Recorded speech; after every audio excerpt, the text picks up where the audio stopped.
Good afternoon, everyone. Good afternoon, everyone. So today we are going to see practicals of applied electronics. Okay. So just now I have sent the practical book on your group. WhatsApp group वरती पाठवलेली आहे. तुम्ही सगळ्यांनी open करून बघा. Okay. जर इथं screen तर दिसतेच आहे तुम्हाला. जर एखाद्याला दिसत नसेल तर तुम्ही काय करा, मिनिमाइज करून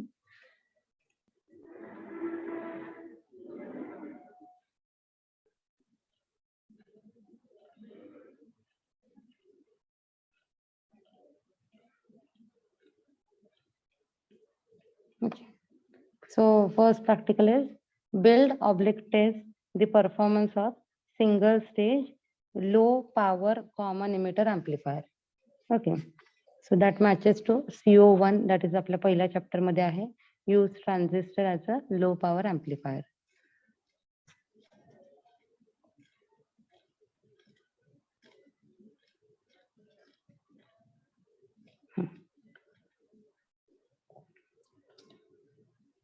Okay. Single stage common emitter amplifier. So single stage common emitter amplifier मध्ये काय होतं? Okay. So त्याच्यामध्ये it is a circuit which consists of main component transistor and then its surrounding components for biasing, that is resistor R1, R2, and then capacitor C in capacitor आणि C out capacitor coupling साठी आणि emitter capacitor bypass करण्यासाठी. Okay. So amplifier म्हणजे काय करतं, तर जे काही वीक सिग्नल्स आहेत त्याचं ते ऍम्प्लिफिकेशन करतं without disturbing it's input parameter. Okay. So हे स्मॉल सिग्नल्स ऍम्प्लिफाय करतात, त्यामुळे त्याला नाव दिलेलं आहे low power single stage common emitter amplifier.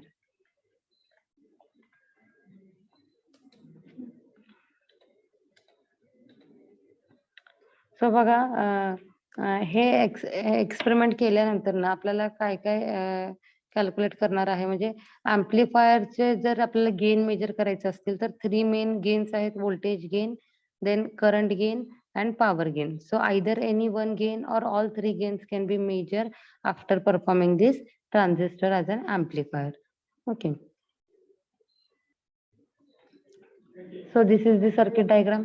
Okay. So BC547 is the transistor, R1 resistor, R2 resistor, RE resistor, RC resistor, out of which R1 and R2 resistor forms voltage divider and they provides proper biasing to this transistor. Okay, transistor ला active region मध्ये ते ठेवतात. RC resistor हे collector resistance आहे and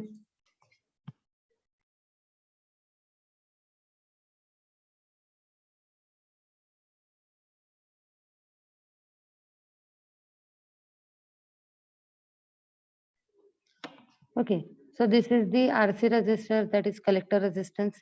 Emitter resistance current bypass करण्यासाठी and C3 resistor is the emitter capacitor, त्याला आपण bypass capacitor सुद्धा म्हणतो, जे emitter करंट आहे ते ग्राउंडला bypass करण्यासाठी तो रेजिस्टर आहे. C1 रेजिस्टर कशासाठी आहे, तर जे काही AC सिग्नल आहे ते AC सिग्नल आपल्या बेसला कपल करण्यासाठी आपण C1 कॅपॅसिटर कनेक्ट केलेला आहे आणि आउटपुट जे आहे, आउटपुट कलेक्टर आउटपुटचं तुमच्या लोडला कनेक्ट करण्यासाठी C2 कॅपॅसिटर आहे. ओके. आता हे जे कुठले व्हॅल्यूज यूज करायचे आहेत ते इथे आपल्याला त्याने ऑलरेडी प्रोव्हाइड केलेले आहेत. ओके. सो आपल्याला बघा, ट्रान्झिस्टर BC547 चे यूज करायचं आहे.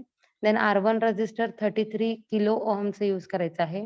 R2 रेजिस्टर 3.3 किलो ओहमचे यूज करायचं आहे. कलेक्टर रेजिस्टन्स 1.5 किलो ओहमचं यूज करायचं आहे. इमिटर रेजिस्टन्स 470 ओहमचं यूज करायचं आहे. ओके. सो हेच रेजिस्टन्सचे व्हॅल्यूज यूज करायचे आहेत. देन कॅपॅसिटर C1 आणि C2 जे कपलिंग कॅपॅसिटर्स आहेत ते 0.1 सिरेमिक कॅपॅसिटर यूज करायचे. ओके. आता मी तुम्हाला ते दाखवते प्रॅक्टिकल करताना. आणि C3 resistor that is bypass capacitor, तो 10 मायक्रोफॅरेडचा यूज करायचा आहे, तो सुद्धा आपल्याला सिरेमिक कॅपॅसिटर यूज करायचा आहे. ओके. हे झाले तुमचे कंपोनेंट्स. आता जे काही इथे वरती आपण VCC दिलंय, ओके, ह्या VCC साठी आपल्याला काय लागणार, एक पॉवर सप्लाय लागणार. इथं जे इनपुट सिग्नल आपण देतोय त्याच्यासाठी आपल्याला काय लागणार, फंक्शन जनरेटर लागणार किंवा फ्रिक्वेन्सी जनरेटर. जे की वेगळे वेगळे फ्रिक्वेन्सी जनरेट करतात.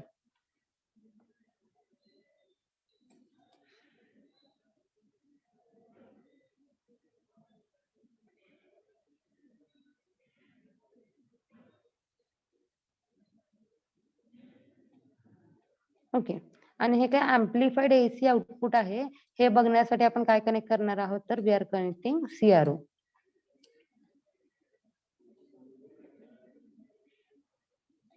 आणि तर व्हीसीसी कनेक्ट करण्यासाठी आपल्याला काय लागणार आहे, पॉवर सप्लाय.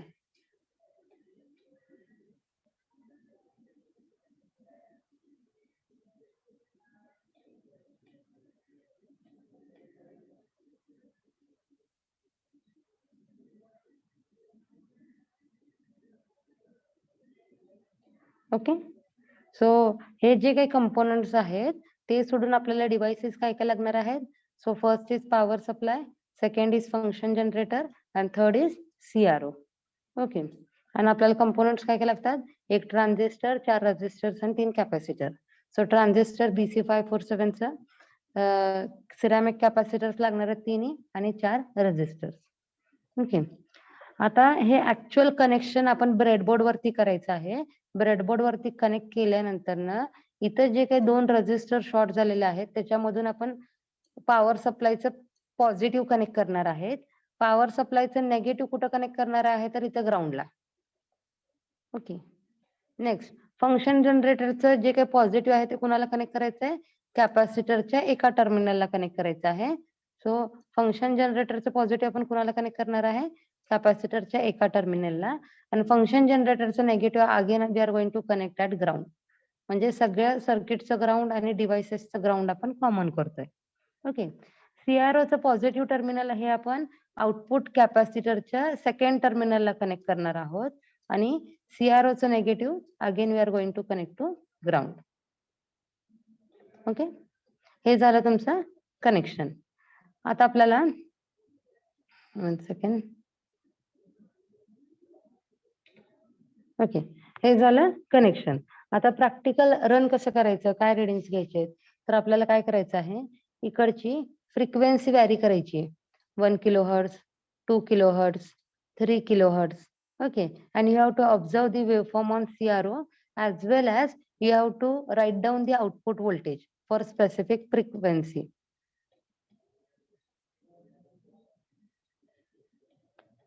ओके. सो आपल्याला काय करायचं आहे, फ्रिक्वेन्सी व्हॅरी करायची आहे इनपुटला.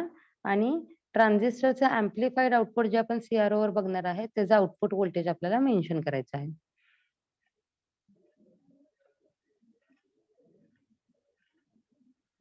So here so input frequency आहे. Okay. Then output voltage, then input voltage आपल्याला काहीतरी आपण पॉवर सप्लाय वरनं कॉन्स्टंट ठेवणार आहोत. So input voltage divided by output voltage आणि त्याचा परत गेन आपण काढणार आहोत इन डीबी. ओके. सो आपल्याला काय करायचं आहे, हे व्हॅरी करायचं आहे. 1 again 2 3 kilohertz, 4 kilohertz, 5 kilohertz. Okay. आणि त्याच्यानंतर आपल्याला काय मेजर करायचं आहे, output voltage. Okay.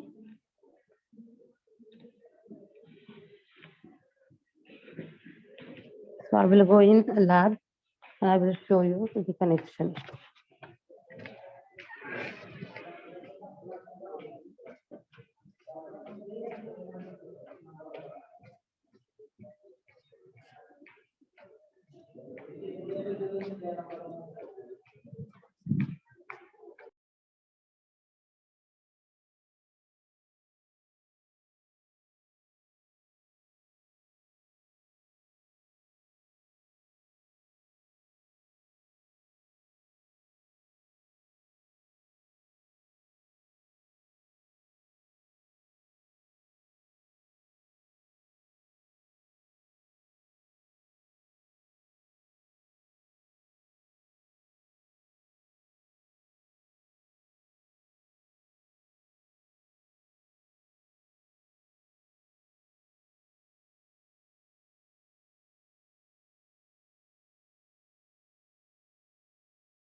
Okay. So बघा मी लॅब मध्ये आलेली आहे.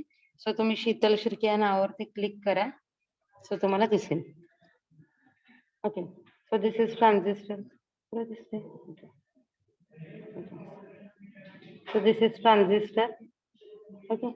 सो ट्रान्झिस्टर कसं आहे बघा, सेमी सर्कल मध्ये आहे. सो इथे तुम्हाला दिसते बघा सेमी सर्कल. ओके. अर्ध वर्तुळ दिसते तुम्हाला. ओके. सो एका साईडला ना सर्क्युलर शेप आहे आणि एका साईडला फ्लॅट बाजू आहे. फ्लॅट बाजू आपल्याकडे पकडायची.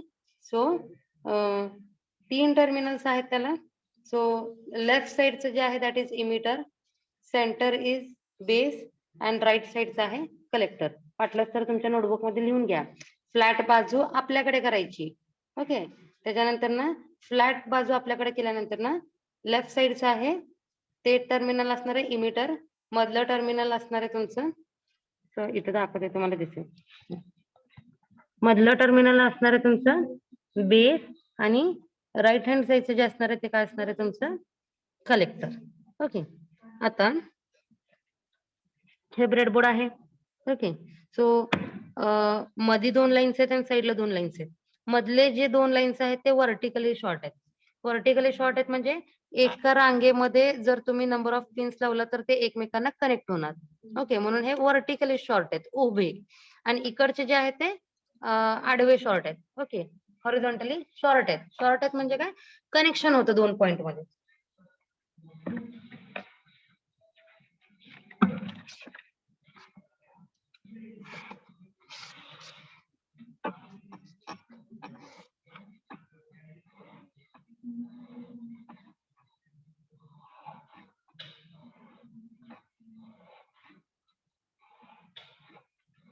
ओके.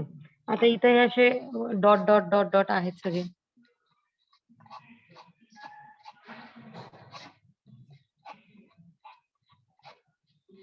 ओके. जेव्हा आपल्याला 2 कनेक्शन्स करायचे असतात, जसं की हा कॅपॅसिटर आणि तो पुढे ट्रान्झिस्टरचा बेस कनेक्ट केले. ओके. म्हणजे हे काय करायचं, आपल्याला दोघं एकमेकांना कनेक्ट करायचे आहेत, कॅपॅसिटरचं एक टर्मिनल आणि ट्रान्झिस्टरचं बेस. तर तेव्हा एकाच लाईन मध्ये जर घातलं तुम्ही दोन्ही टर्मिनल तर ते शॉर्ट होतात, म्हणजे कनेक्ट होतात एकमेकांना. आणि ह्या साईडला सो वरती आणि बॉटमला कसे शॉर्ट असणार आहेत तर हॉरिझॉन्टली. जे मधलं जे सेक्शन आहे तिथं व्हर्टिकल शॉर्टिंग आहे, उभं. आणि जे 2 साईडचे जे पॅरामीटर्स आहेत तिथं काय होतं, हॉरिझॉन्टल शॉर्ट आहे. ओके. सो इथं तुम्ही जर कनेक्ट करायचं असेल तर दोन्ही साईडला कनेक्शन करणार. जर मध्ये कनेक्ट करायचं असेल तर आपल्याला काय कनेक्ट करावं लागणार, समजा इथं कॅपॅसिटरचं एक टर्मिनल पुटअप केलं, कॅपॅसिटरचं अनदर टर्मिनल इथं पुटअप केलं, सेकंड टर्मिनल. तर ह्याच्या साईडलाच काय करणार आपण, ट्रान्झिस्टरचा बेस, म्हणजे हे काय झालं, उभे शॉर्ट झाले. ओके. हे कॅपॅसिटरचं first terminal, this is capacitor second terminal. Okay. आणि ट्रान्झिस्टरचं बेस एका स्ट्रेट लाईन मध्येच आपल्याला पुटअप करायचं, जेणेकरून ते शॉर्ट होतील. म्हणजे कॅपॅसिटरचं सेकंड टर्मिनल आणि ट्रान्झिस्टरचं बेस आपल्याला काय करायचं आहे, शॉर्ट करायचं आहे. ओके. त्यामुळे आपण त्याला काय करणार, सिंगल लाईन मध्ये पुटअप करणार. Okay. So this is transistor. ट्रान्झिस्टरला कनेक्ट करताना बघ कसं करणार आहोत आपण.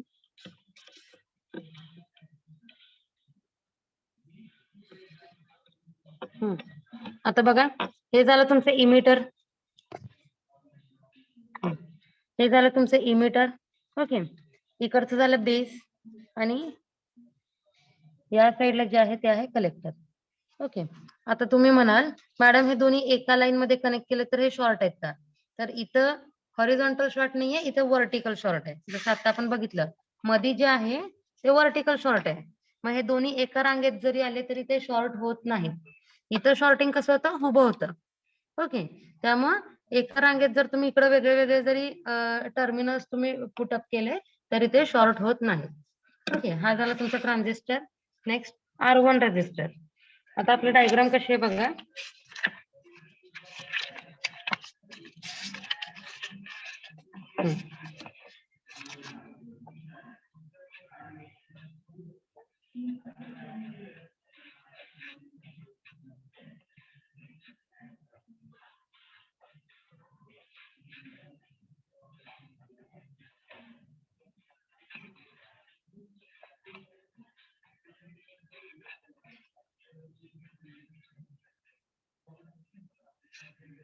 ओके, हे आपले डायग्राम आहे. आता आपलं ट्रान्झिस्टर पुटअप करून झाले. ओके, आता काय करायचं आहे? सो ट्रान्झिस्टरच्या कलेक्टरला एक रजिस्टर आणि एक कॅपॅसिटर कनेक्ट करायचं. आता बघा, हा रजिस्टर आणि कॅपॅसिटर इथं कलेक्टरला शॉर्ट आहेत, सॉरी इमिटरला शॉर्ट आहेत. सो इमिटर कडून काय असणार आहे? 2 टर्मिनल जाणार आहेत, एक रजिस्टरचा आणि एक कॅपॅसिटरचा. ते कसं कनेक्ट करायचं बघा. सो आता ही स्ट्रेट लाईन आहे. इथं आपल्याकडे अजून 4 रोज शिल्लक आहेत. ओके, त्यातल्या कुठल्याही एका रो मध्ये पुटअप करा. ओके, हे झालं कनेक्शन. आता काय कनेक्ट करायचंय? कॅपॅसिटर. सो कॅपॅसिटर आपलं कसं आहे बघा.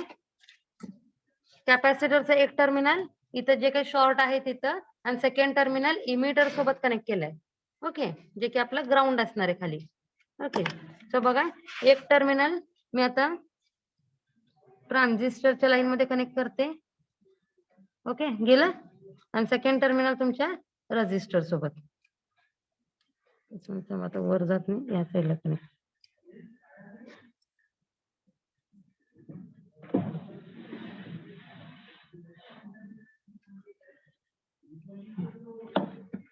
बघा, हे तिन्ही आता एका लाईन मध्ये आले, म्हणजे इमिटर, रजिस्टर आणि कॅपॅसिटर. इथं काय आहे आपला? इमिटर, रजिस्टरचे एक पॉइंट आणि कॅपॅसिटरचे एक पॉइंट, हे एका लाईन मध्ये आले. ओके, इथं काय असणार आहे? हॉरिझॉन्टली शॉर्ट असणार आहे खाली. त्यामुळे हे दोघं मी काय केले? एका ह्याच्यात केले, कारण की दोघं इथं खाली शॉर्ट आहेत. ओके, आता आपल्याला काय करायचंय? बेसला 2 रजिस्टर आणि कॅपॅसिटर कनेक्ट करायचे.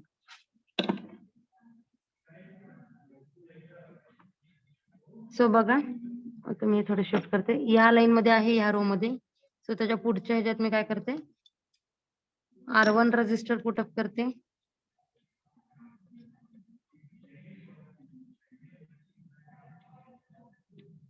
ओके, आता अजून एक रजिस्टर आपल्याला पुटअप करायचं आहे. मी मध्ये काय करते?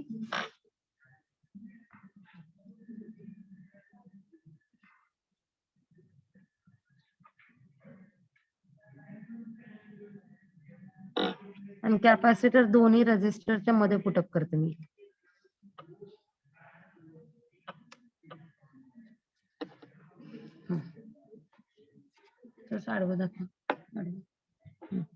आता बघा, इथे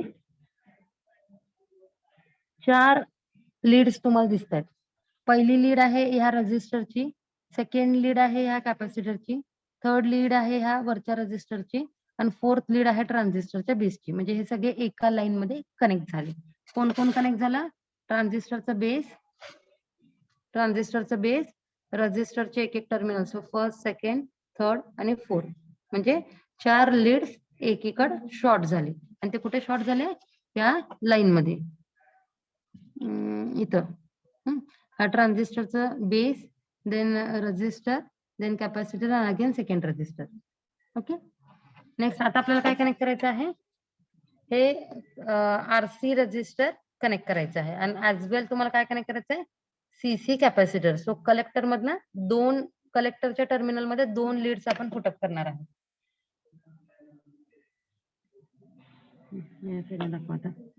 कलेक्टर.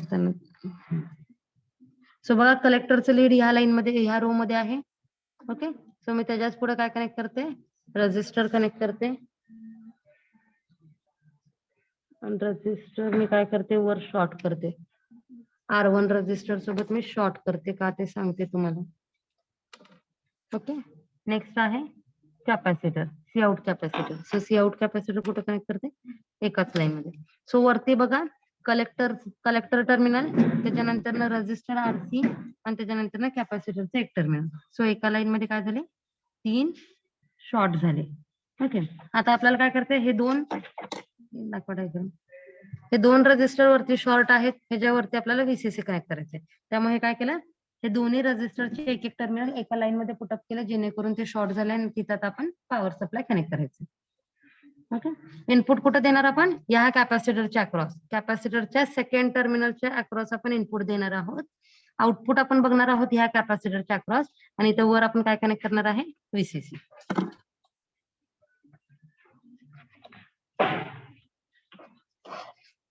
सो इथं बघा ऑलरेडी सेम कनेक्शन केलेलं आहे.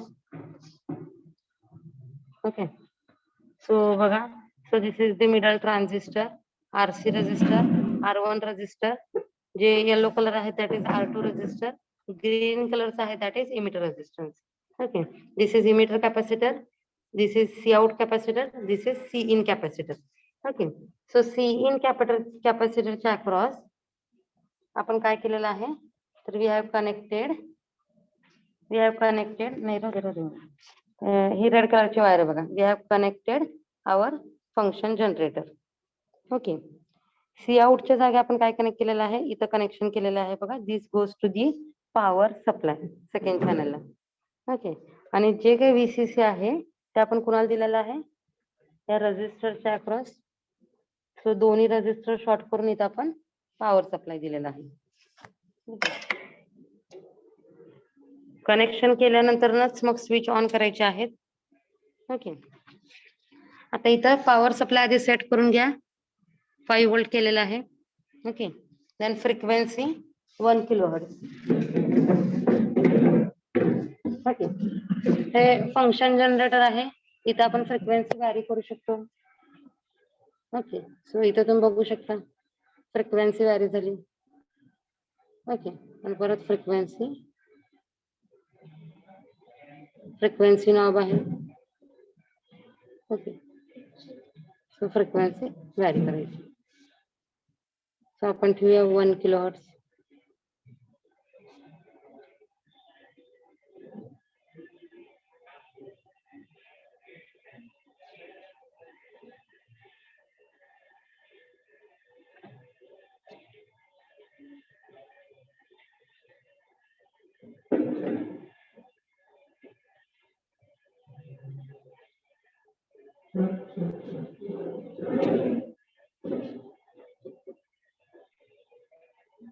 हा, 1 किलोहर्ट्ज ठेवली. ओके, आता इथं बघा आपण काय केलेलं आहे, 2 सिग्नल्स घेतलेले आहेत.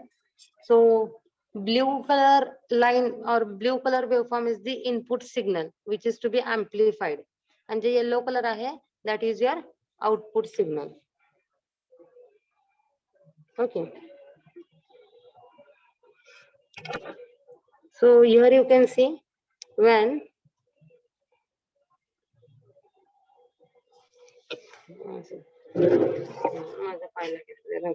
Okay, here you can see जेव्हा तुमच्या इनपुटला पॉझिटिव्ह हाफ सायकल असणार आहे तेव्हा तुम्हाला आउटपुटला काय भेटते, नेगेटिव्ह हाफ सायकल. आणि जेव्हा नेगेटिव्ह हाफ सायकल असणार आहे तेव्हा तुम्हाला काय भेटतं, positive half cycle. Okay, so negative half cycle असताना तुम्हाला काय भेटते, पॉझिटिव्ह हाफ सायकल, आणि अगेन दिस रिपीट्स. ओके, तसं का, because the input signal and output signal is having 180 degree phase shift. त्यामुळे इनपुटला पॉझिटिव्ह हाफ सायकल असताना तुम्हाला काय भेटणार आहे, नेगेटिव्ह हाफ सायकल, आणि इनपुटला नेगेटिव्ह हाफ सायकल असेल की तुम्हाला काय भेटणार आहे, पॉझिटिव्ह हाफ सायकल. ओके, आता आपण काय करूया, आपल्याला फक्त चॅनल 2 मेजर करायचं आहे. आता आपण बघितलं आपल्याला रिडिंग्स काय घ्यायचे आहेत, इनपुट फ्रिक्वेन्सी व्हॅरी करून आउटपुट व्होल्टेज आपल्याला बघायचं आहे. सो आपण फक्त घेऊया चॅनल 2. ओके, सो इथं काय करायचं आहे, चॅनल 2 वरती प्रेस केलं की आपल्याला चॅनल 2 दिसतं. जर चॅनल 1 पण पाहिजे असेल तर त्याच्यावरती क्लिक करा. Okay, so I am only pressing, we are going to see only channel 2.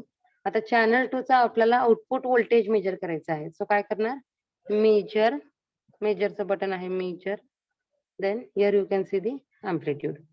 Okay, आता तुम्हाला रिडिंग्स घ्यायचे आहेत त्यामुळे पेन आणि बुक घ्या.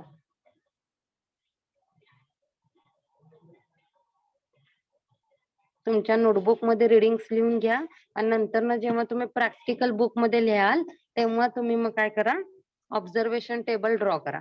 ओके, आता just write down the reading.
पहिलं घ्या 1 किलोहर्ट्ज ला. 1 किलोहर्ट्ज ला अँप्लिट्यूड किती आहे बघा. सो इट इज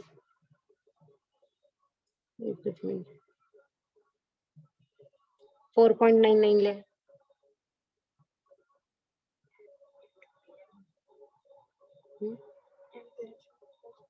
हा इथे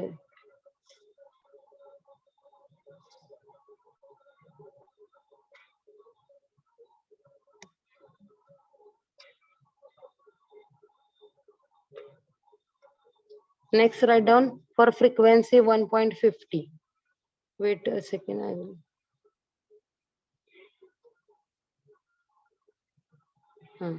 1.5 किलोहर्ट्ज ला अँप्लिट्यूड आहे 2.93. 1.5 किलोहर्ट्ज. मॅडम अँप्लिट्यूड किती आहे? 2.93. हे स्क्रीन वरती दिसते बघा.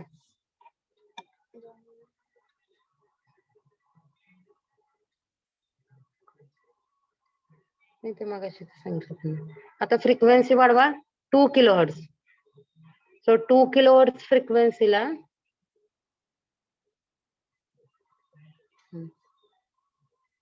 2 किलोहर्ट्ज फ्रिक्वेन्सीला बघा.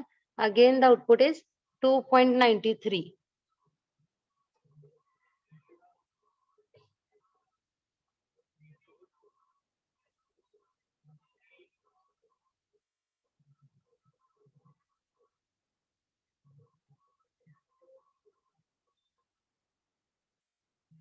आता घ्या 2.5.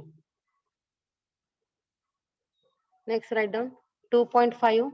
Again the output is 2.93. Okay. Next घ्या 3 किलोहर्ट्ज.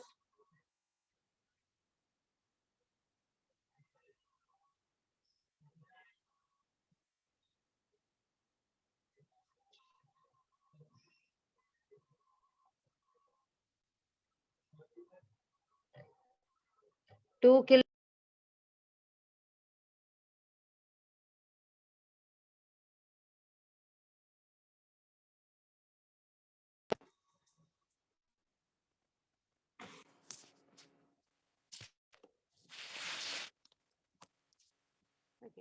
नेक्स्ट आपण आता काय करूयात. आता 3 किलोहर्ट्ज नंतर 4, 5 आता 0.5 आपण काढून टाकू. ओके. सो आता 3 किलोहर्ट्ज झाला तर डायरेक्ट आपण 4 किलोहर्ट्ज घेऊयात. So next is 4 kilohertz. Wait हा मी सांगते तेव्हा तुम्ही रीडिंग बघा. हा 4 किलोहर्ट्ज. सो 4 किलोहर्ट्ज साठी किती येते बघा. अगेन 2.85. चला 2.85 वोल्ट. नेक्स्ट 5 किलोहर्ट्ज साठी घेऊयात. I am changing the frequency. तुम्हाला तिथे व्हेरिएशन्स दिसत आहेत. सो 5 किलोहर्ट्ज ला बघा किती येत आहे. 2.85.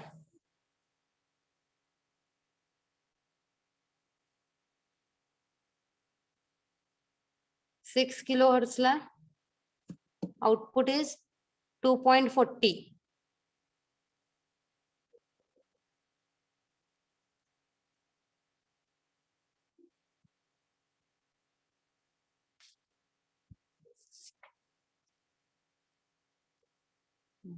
Next is 7 kilohertz ला again the output is 2.40. बघा मी या साइडला frequency change करते. तुम्हाला वाटत असेल मॅडम नुसतंच म्हणतायत.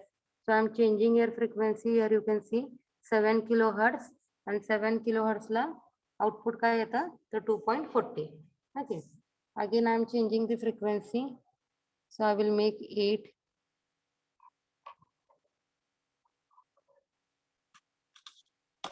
Okay, so this is 8 kilohertz, and here you can see the output is 2.40.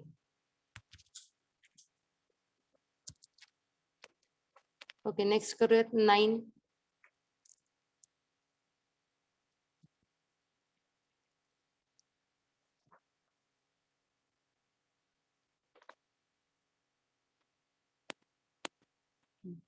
Nine साठी बघा आउटपुट इज 2.32.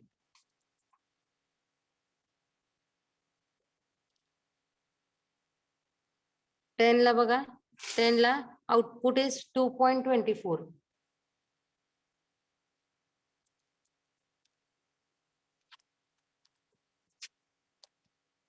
11 ला आउटपुट इज 2.32.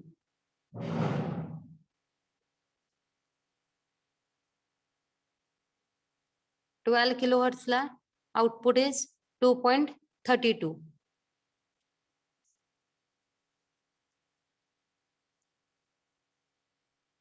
13 ला बघा आउटपुट इज 2.32. 32 आणि 24 ब्लिंक होत आहे. ओके,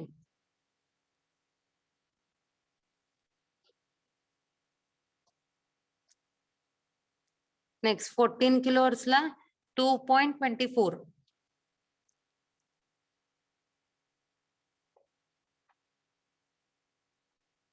15 kilohertz ला 2.77.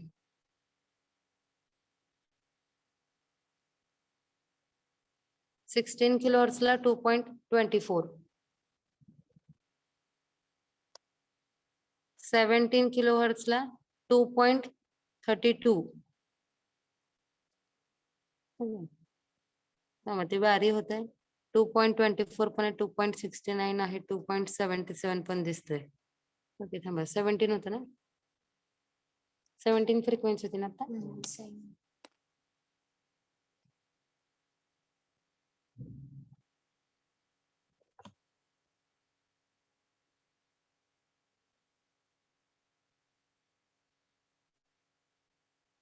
2.69 घ्या.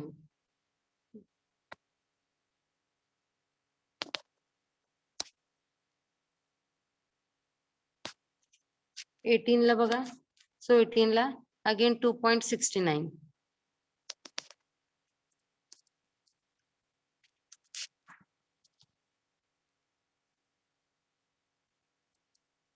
19 ला बघा 2.24. 24, 69, 77 ब्लिंक होत आहे. सो लिस्ट व्हॅल्यू घ्या 2.24. 20 kilohertz ला अगेन 2.69.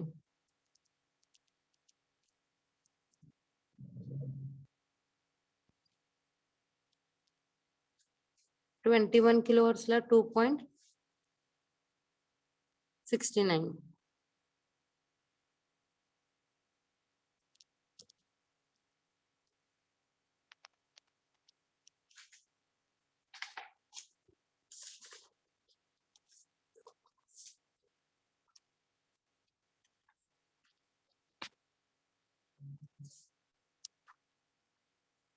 किती रिडिंग झालं बघा, 20 झालं.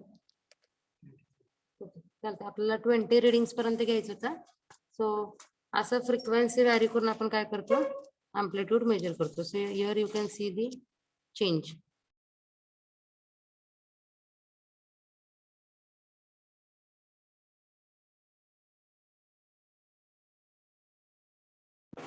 फ्रिक्वेन्सी बघा, हे मिनिमम फ्रिक्वेन्सी आहे. नंतर फ्रिक्वेन्सी काय केलं आपण इन्क्रीज करत गेलो. and this is the maximum frequency. Okay, starting reading किती आलं? 4.91. okay, so 4. इथे bring होते 4.12, 4.83, 4.20, 28. okay, so this is the first reading. okay, ह्याच्यापेक्षा कमी reading घेऊन बघूयात आपण, फक्त बघायला.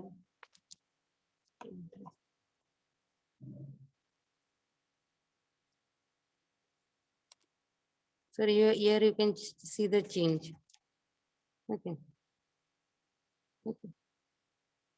इनपुटची आपण काय करतोय, फक्त फ्रिक्वेन्सी व्हॅरी करतोय. सो इथे तुम्हाला फ्रिक्वेन्सी व्हॅरी झालेलं दिसतंय. सो फ्रिक्वेन्सी व्हॅरी केली की तुमचं आउटपुट व्होल्टेज सुद्धा चेंज होतंय. So here you can see the output voltage. इथे अँप्लिट्यूड कशी.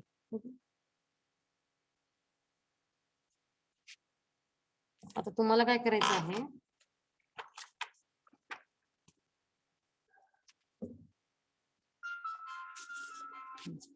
तुम्हाला काय करायचं आहे बघा, हे आपला चार्ट आहे. या चार्टच्या आधी इथे आपल्याला डायग्राम काढायची आहे. On page number 3, page number 3 वरती तुम्हाला डायग्राम काढायची आहे. सो जी क्लासमध्ये आपण लेक्चरला डायग्राम बघितली आहे किंवा ह्या साईडच्या पेजवर जी डायग्राम आहे ती सेम टू सेम डायग्राम इथे ड्रॉ करायची आहे आणि त्याला लेबल्स द्यायचे आहेत. R1, R2, RC, RE, C in, C out, CE. Okay, हे सगळं लेबल.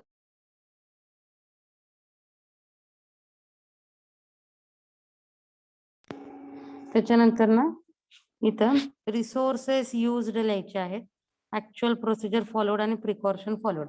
आता तुम्ही हे नोटबुक मध्ये मॅन्युअल लिहिणार आहात. ओके, सो नोटबुक मध्ये मॅन्युअल लिहिताना तुम्हाला काय काय लिहायचं आहे, तर इनिशियली तुम्हाला लिहायचं आहे practical number 1. Okay, practical number 1 नंतर ना तिथं लिहायचंय तुम्हाला त्याचं इन्फॉर्मेशन, म्हणजे सिंगल स्टेज सी एम्प्लिफायर काय आहे त्याचं थेरॉटिकल बॅकग्राऊंड तुम्हाला लिहायचं आहे. मग आता हे ऍज इट इज कॉपी करू नका. ह्यातले तुम्हाला काय लिहायचे, 3 to 4 लाईन्स तुम्हाला लिहायचे आहेत की सिंगल स्टेज सी एम्प्लिफायर म्हणजे काय. ओके, थेरॉटिकल बॅकग्राऊंड लिहून झाल्यानंतर ना मग तुम्हाला लिहायचं आहे, डायग्राम ड्रॉ करायची आहे, actual circuit diagram in laboratory. Okay, तुम्ही सिक्वेन्स लिहून घ्या. पहिले टायटल नंतर ना second is background, minimum theoretical background, then third is your diagram. Okay, third diagram झाल्यानंतर ना तुम्हाला लिहायचं आहे, fourth number is resources use, म्हणजे तुम्ही काय काय यूज केलेले आहात ते तुम्हाला तिथं लिहायचं आहे. ओके, सो इन्स्ट्रुमेंट, स्पेसिफिकेशन आणि quantity. Okay, transistor, capacitor, resistor, breadboard, connecting wire, then CRO, power supply आणि फंक्शन जनरेटर. ओके, हे झालं तुमचं फोर्थ. फिफ्थला तुम्हाला काय लिहायचं आहे, ऑब्झर्वेशन टेबल. ओके, आता इथं बघा, input voltage in 1 millivolt at 1 kilohertz, VI input voltage is kept constant. आपण किती ठेवलं होतं, 5 ठेवलं होतं. सो इथं काय येणार, 5 volt.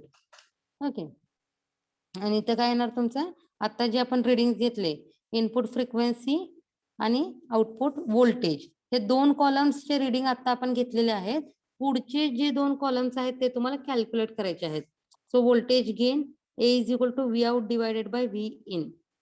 Okay, so V in तुम्हाला इथे काय करायचं आहे, कॅल्क्युलेट करायचं आहे. ओके, फॉर्म्युला यूज करून कॅल्क्युलेटर वरती. त्याच्यानंतर ना गेन आपल्याला फाइंड आउट करायचं आहे इन डीबी.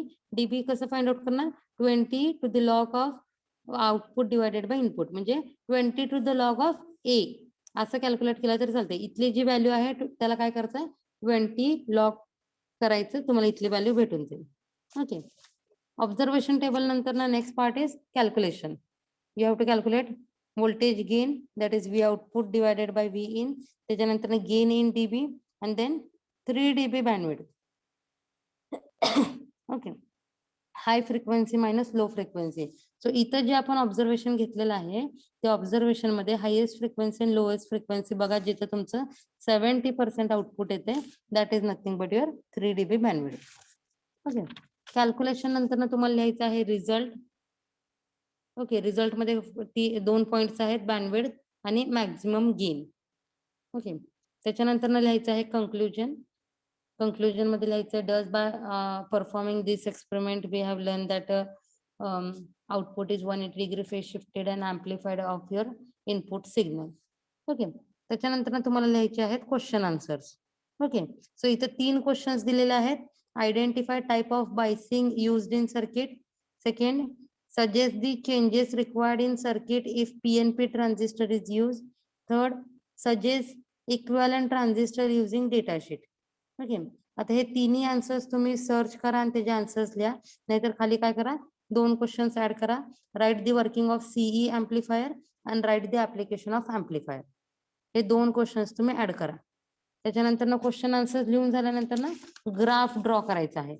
ओके, जे काय आता आपण रिडिंग्स घेतलेले आहेत त्याच्यावरनं काय करायचं आहे, ग्राफ ड्रॉ करायचा आहे. आता तुम्ही काय करायचं आहे, ग्राफ पेपर आपल्याला प्रत्येक दुकानात विकत मिळतो. ओके, सो ग्राफ पेपर एक डझन ग्राफ पेपर आणा. आपण मिनिमम 12 प्रॅक्टिकल्स घेणार आहोत. सो ऑलमोस्ट पहिल्या सगळ्या 7 to 8 प्रॅक्टिकल्सला आपल्याला ग्राफ आहे. त्याच्यानंतर ना ऑसिलेटरला आपल्याला ग्राफ आहेत. ओके, सो तुम्ही 12 ग्राफ पेपर्स आणा आणि प्रॅक्टिकलच्या एंडला तुम्ही काय करायचं, स्टिकअप करायचं, तिथे चिटकवायचं आहे ग्राफ पेपर. ओके, मग एक्स एक्सिस वरती तुमची काय असणार, फ्रिक्वेन्सी. वाय एक्सिस वरती काय असणार तुमचं, व्होल्टेज गेन. ओके, आता आपलं व्होल्टेज कुठून कुठे व्हॅरी होते बघा. आपलं 4च्या वर तर गेलेलंच नाहीये, 4 किंवा 5च्या वर. सो इथं घेताना काय करायचं, 0.5, देन 1, 1.5, 2, 2.5, 3, 3.5, 4, 4.5 आणि देन 5. म्हणजे एक डिव्हिजन कितीची असणार आहे, 0.5 व्होल्टची. आणि फ्रिक्वेन्सी बघा, आपण फ्रिक्वेन्सी कुठून कुठपर्यंत इन्क्रीज केलेली आहे. सो 1 किलोहर्ट्ज पासून ते आपली मॅक्झिमम फ्रिक्वेन्सी झालेली आहे 21 किलोहर्ट्ज पर्यंत. सो इथं तुम्ही काय करा, इथं तुम्ही 2 ची रेंज घ्या. Okay, so 2, 4, 6, 8, 10, 12, 14, 16, 20, 22. Okay, so one division is equal to 2 kilohertz. या रेंज मध्ये तुम्ही काय करा, एक्स एक्सिस ड्रॉ करा. आणि आपल्याला काय करते, सगळे पॉइंट्स प्लॉट करा. पण इथे तुम्ही बघू शकता, इथं मध्ये मध्ये प्लॉटिंग केलेलं आहे, पण ते काय होतं, ग्राफ मॅच होत नाही. आपल्याला ग्राफ कसा ड्रॉ करायचा आहे, low frequency, then mid frequency आणि देन हाय फ्रिक्वेन्सी. सो मधले जे पॉइंट्स आहेत ते तुम्ही स्किप करा. ड्रॉ करताना जे पॉइंट्स तुमचे मॅच होतात फ्रिक्वेन्सी रिस्पॉन्स साठी, तेच पॉइंट काय करायचे आहेत, जॉईंट करायचे. ओके, यात कोणाला काही डाऊट आहे? No ma'am. No ma'am. Okay, so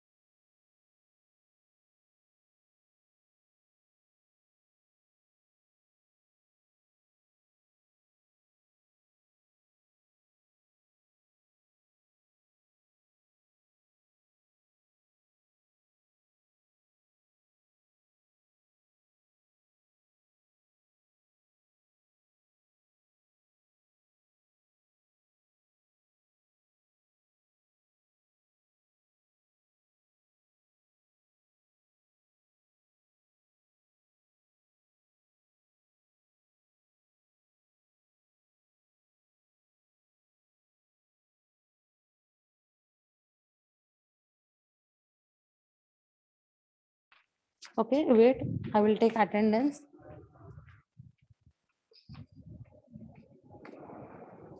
so तुम्हाला ग्रुपवरती मी अप्लाइड इलेक्ट्रॉनिक्सचा मॅन्युअल सेंड केलेला आहे. सो मॅन्युअल तुम्ही तुमच्या मोबाईलमध्ये डाउनलोड करा आणि तुमच्या बुकमध्ये, सो प्रॅक्टिकल बुकमध्ये तुम्ही ते काय करा, राईट डाऊन करा.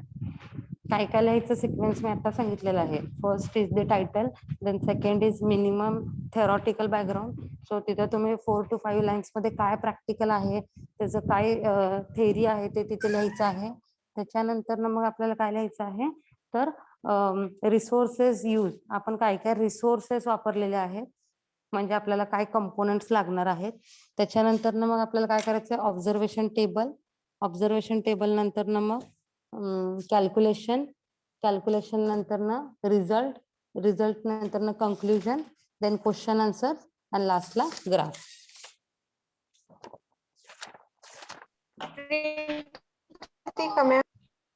काय म्हणता, प्रिंट काढली तर चालते का? हा, जर तुम्ही हे अख्खं लॅब मॅन्युअल जर प्रिंट मारून त्यात लिहिलं तरीही चालेल. ओके, ज्यांना प्रिंट मारणं शक्य नसेल तर त्यांनी नोटबुक मध्ये लिहा आणि ते नोटबुक इथं कॉलेजमध्ये सबमिट करा. ओके, तर बघा परत एकदा,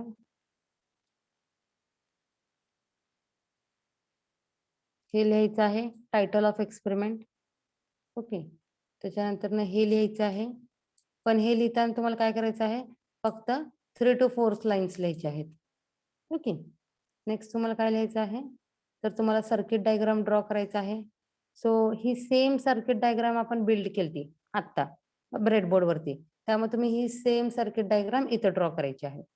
ओके, त्याच्यानंतर ना resources use. Okay, so resources required हे जे आहेत हे टेबल तुमच्या बुकमध्ये येणार. त्याच्यानंतर ना मग तुमचं ऑब्झर्वेशन टेबल डायरेक्टली लिहा. ओके, ऑब्झर्वेशन टेबल नंतर ना मग कॅल्क्युलेशन, त्याच्यामध्ये व्होल्टेज गेन.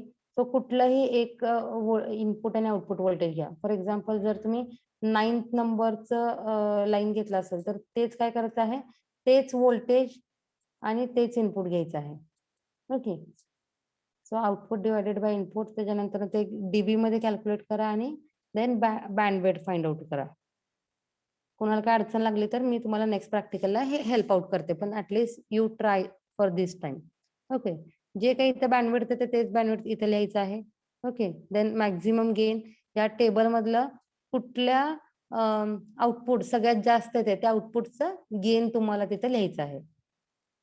ओके, डीबी मध्ये विचारलेलं आहे म्हणजे लास्ट कॉलम मध्ये कुठलं गेन सगळ्यात जास्त आहे ते तिथे लिहायचं आहे.